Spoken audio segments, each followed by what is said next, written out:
नमस्कार दोस्तों। 2015 का साल था।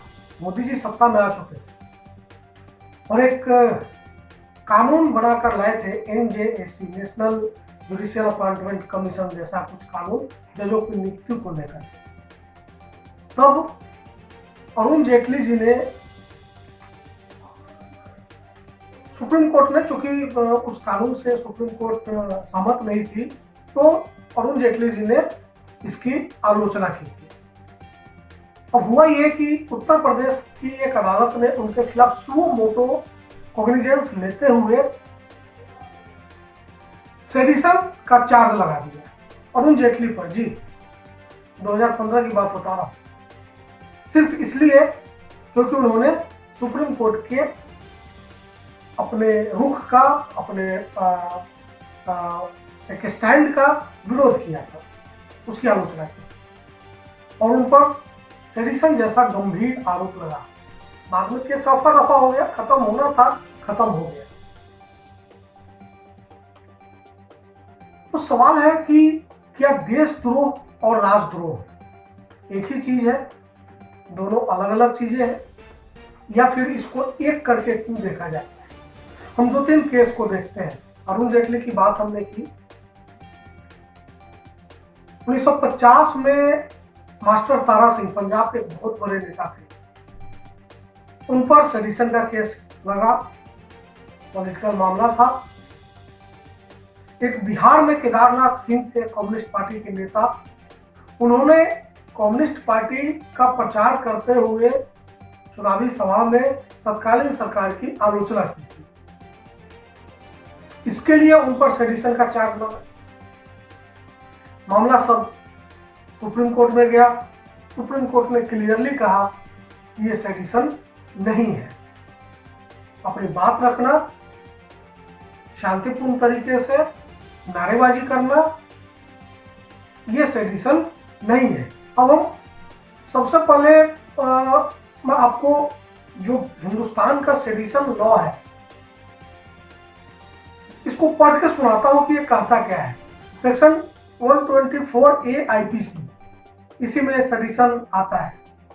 ये लिखता है कि whoever by words, either spoken or written, or by signs, or by visible representation, or otherwise brings or attempts to bring into hatred or contempt, or excites or attempt to excite disaffection towards the government established by law in India shall be punished with imprisonment for life, to which a fine may be added.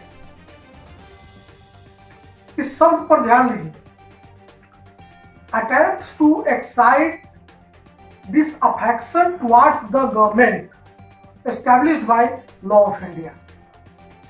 सत्ता, जो मौजूदा सत्ता है, जो भी सत्ता है, उसके खिलाफ अगर आप इस तरह के कुछ काम करते हैं जो मैंने अभी बोला, तो सेडिशन होगा, मतलब राजद्रोह होगा।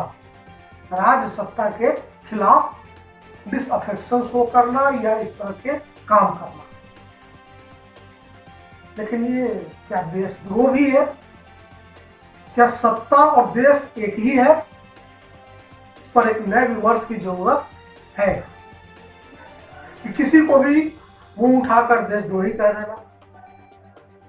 और पिछले कुछ सालों से ये चलन इतनी तेजी से बढ़ा है कि हर चौथा पांचवा शख्स जो सरकार की आलोचना करता है वो देशद्रोही है।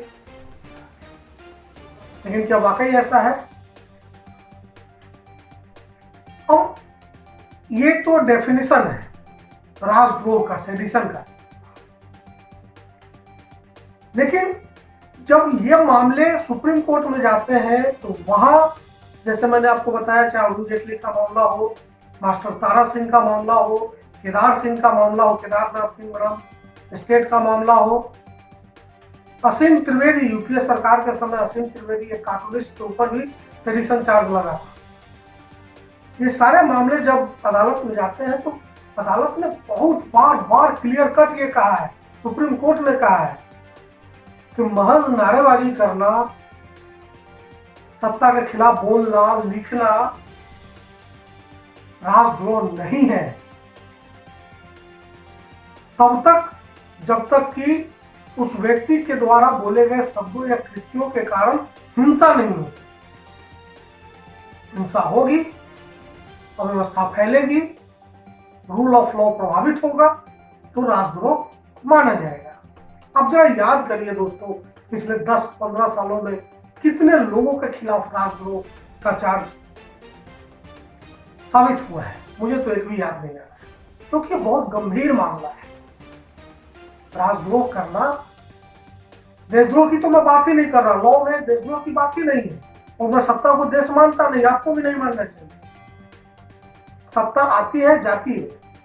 देश अपनी जगह मजबूती से हजारों साल से टिका है, आगे हजारों साल तक टिका रहेगा। लेकिन आज सेडिशन जैसे चार्ज को इतना एक मजाक का विषय बना दिया गया है। दिशा रवि जैसे 22 साल की एक युवा कार्यकर्ता को आप ऐसे गिरफ्तार करके ले आता, तो सबूत ही नहीं है। और मैं नहीं कर रहा, सेशन कोर्ट के जज कह रहे हैं अपने फैसले में कि आप स्केची एविडेंस पे आरोप लगा रहे हैं, आपकी जांच अभी जारी है, आप जांच कीजिए, लाइए सबूत, लाइए, फिर देखेंगे। लेकिन ये क्या है, और कोर्ट ने जमानत की। तो दोस्तों 2-3 बातें हैं। राजद्रोह बनाम सत्ता, राजद्रोह बनाम देशद्रोह, इस पर एक नए बहस की जरूरत है। ये हर किसी को मुंह उठाकर देशद्रोही करना बंद होना चाहिए। और जो वाकई देशद्रोही है वो जमानत पे है। जिनकी करतूतें दविंदर सिंह जैसे जो अधिकारी हैं, जो अभी जमानत पर है, जिन पर आरोप है कि जो हमला हुआ था जिसमें हमारे सैनिक शहीद हुए थे जम्मू कश्मीर में, उस पर वो ऐसे लोग बाहर है। लेकिन एक कार्टूनिस्ट को, एक युवा कार्यकर्ता को, एक छात्र नेता को उठाकर लाते हैं सीधे सेडिशन के चार्ज में। सेडिशन भी है तो राजद्रोह कहिए, सत्ता द्रोह कहिए, हो सकता है सत्ता के खिलाफ द्रोह। अगर सत्ता के खिलाफ बोलना, आलोचना करना द्रोह है तो है, लेकिन देशद्रोह कतई नहीं है। तो मुझे लगता है कि सेडिशन एक्ट को, ये जो सेक्शन 124A आईपीसी है, इस पर एक नए बहस की जरूरत है। इस पर नए ढंग से बातचीत होनी चाहिए, और जरूरत हो तो राजद्रोह जैसे कानून को खत्म करना चाहिए, क्योंकि ऐसे भी एक औपनिवेशिक काल का कानून है। अंग्रेजों ने अपनी सत्ता को बचाने के लिए, अपने इकबाल को बचाने के लिए बनाया था। और हमारे प्रिय प्रधानमंत्री जी पुराने कानूनों को खत्म करने में बहुत दिलचस्पी रखते हैं। ये भी एक कानून है सर, इसको भी खत्म कीजिए, अच्छा रहेगा। नमस्कार।